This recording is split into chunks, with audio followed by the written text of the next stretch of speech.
لو عندك علامة استفهام أو علامة تعجب على الواي فاي يبقى الفيديو ده علشانك. خليكم معانا ومستر تك. السلام عليكم ورحمة الله، معكم محمد موسى من قناة مستر تك. أهلا بكم. النهاردة هنشرح مشكلة مهمة جدا جدا، وهي مشكلة علامة الاستفهام أو علامة التعجب اللي بتظهر على الواي فاي. كتير مننا بيفتح الواي فاي بتاعه بيلاقي علامة استفهام أو علامة تعجب ومش عارف إيه هو مدلولها.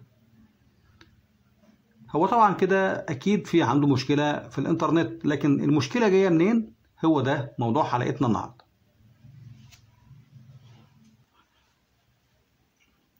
أول ما تلاقي علامة استفهام أو علامة تعجب على الواي فاي على طول هتروح على الراوتر بتاعك وهتطمن على لمبتين، لمبة الDSL ولمبة الإنترنت.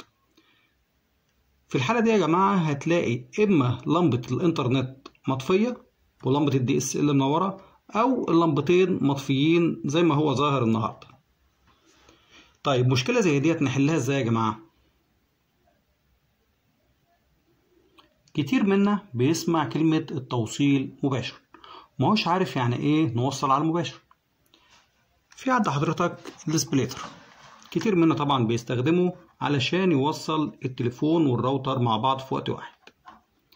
زي ما انتم شايفين كده، هنا في خانة اسمها لاين، وفي هنا خانة اسمها فون، وخانة اسمها EDSL. طبعا اللاين ده السلك اللي هو جاي من الشارع، وده اللي بنسميه المباشر. اما فون فده طبعا اللي رايح للتليفون او لعدة التليفون الارضي، والEDSL ده اللي رايح للراوتر. في مشكلة زي بتاعتنا دي يا جماعة لازم نوصل على الرئيسي بحيث ان احنا نتأكد من سلامة السبليتر والوصلات. فهناخد السلك اللي هو الرئيسي اللي جاي من الشارع، اللي هو هنا راكب في خانة اللاين، ده السلك الرئيسي اللي جاي من الشارع. وهنيجي هنا بقى في ظهر الراوتر في الخانة اللي اسمها DSL، اللي هي دي هتلاقي راكب فيها سلك تليفون او سلك الحرارة اللي هو المفروض بقى جاي من السبليتر. هنشيل بقى السلك ده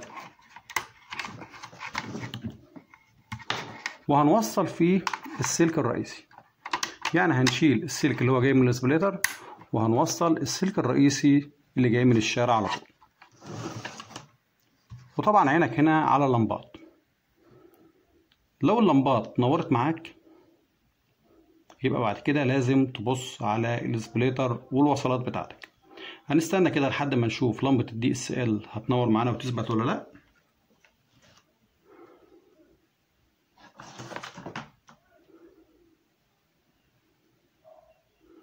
كده لمبة الDSL نورت وثبتت معايا، ولمبة الإنترنت اشتغلت.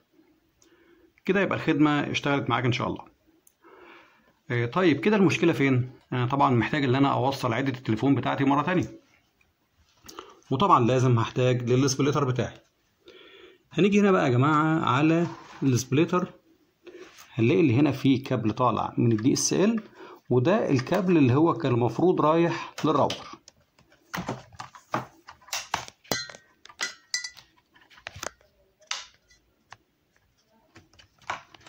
الكابل ده بيبقى أوله راكب في السبليتر في خانة الDSL، ونهايته بيبقى راكب في الراوتر نفسه.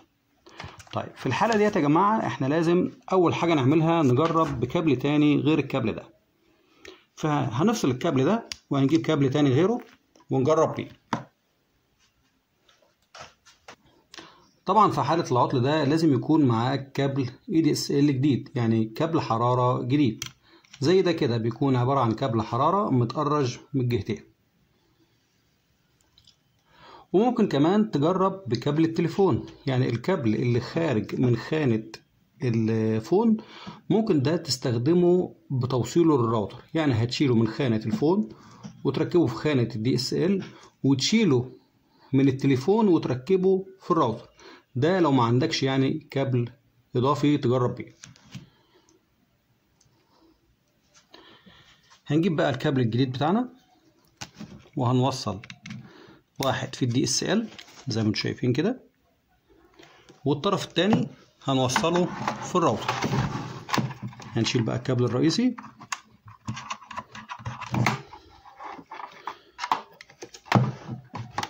ونوصل السلك بتاعنا زي ما انتم شايفين كده، وهنيجي بقى على الكابل الرئيسي هنرجعه مكانه مرة تانية. هنا كده في خانة اللاين هنركب الكابل الرئيسي زي ما كان كده. لمبة الدي اس ال ابتدت تنور وتطفي.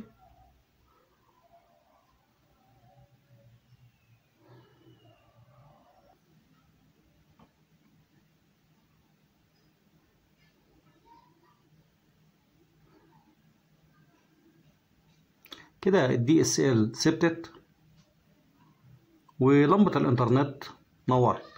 كده الخدمة بتاعتك ان شاء الله شغالة. يبقى كده طيب في حالة ان انا جربت كابل تاني وبرضو الخدمة لسه مش شغالة، يعني لمبة الاي دي اس ال والانترنت لسه مش منورين، في الحالة دي يبقى المشكلة في الاسبليتر. على طول هغير الاسبليتر بتاعي. انا هنا معايا اسبليتر جديد هجرب بيه.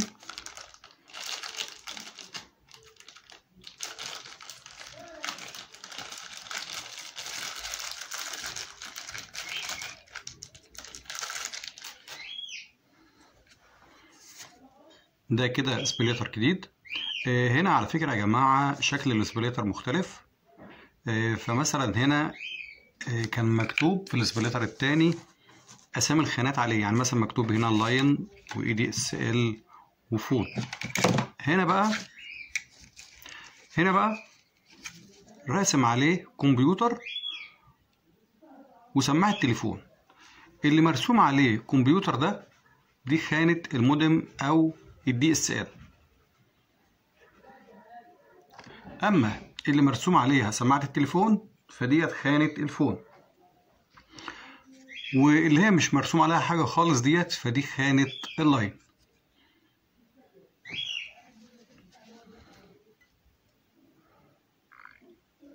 وهنا لو وضحنا الصورة شوية هنلاقي مكتوب هنا فعلا فون ومودم ولاين. لاين طبعا اللي هي الخانة اللي جاية من الشارع او السلك اللي جاي من الشارع، وفون اللي رايح لسماعة التليفون، وعلامة الكمبيوتر ديت اللي هو المودم اللي رايح للراوتر. بنشيل بقى الكابل اللي جاي من الشارع ونركبه في خانة اللاين، والسلك اللي رايح للتليفون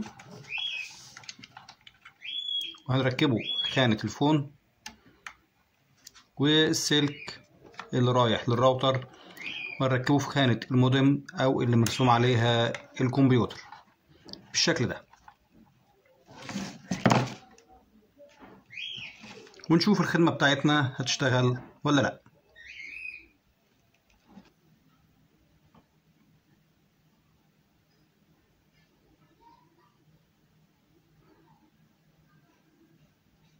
كده الدي اس ال ثبتت ولمبة الانترنت نورت.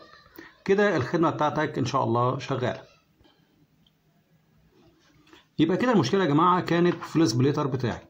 يبقى احنا كده مرة جربنا بكابل المودم ومرة جربنا بسبليتر والمشكلة طلعت في الاسبليتر. طيب في حالة بقى اللي انا وصلت على الرئيسي والخدمة ما اشتغلتش، يعني انا وصلت الرئيسي بتاعي ولقيت الخدمة ما اشتغلتش، في الحالة دي يا جماعة يبقى المشكلة من الشركة نفسها. بس طبعا قبل ما تتصل بثلاث وحايد لازم تجرب الحرارة بتاعتك، فهتاخد الكابل الرئيسي وتجربه على سماعة التليفون عندك، فلو الحرارة شغالة يبقى كده هتبلغ وهتقول ان الحرارة شغالة، ولو هي مش شغالة هتقول هي مش شغالة، لان اول حاجة هيسألك عليها خدمة العملاء الحرارة موجودة ولا لا. فحضرتك هتتصل بثلاث وحايد خدمة العملاء وهتقول لهم ان انا ما عنديش حرارة وانترنت، او ما عنديش انترنت بس عندي حرارة.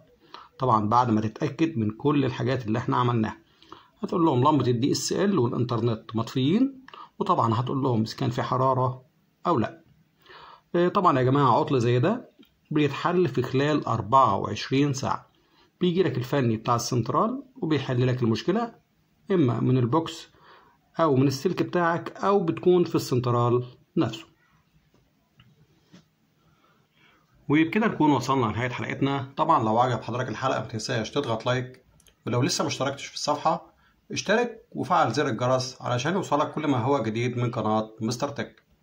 وأي سؤال أو استفسار سيبهولي في التعليقات أسفل الفيديو وبحاول أرد عليكم في أقرب وقت ممكن. وشكرا على حسن متابعتكم.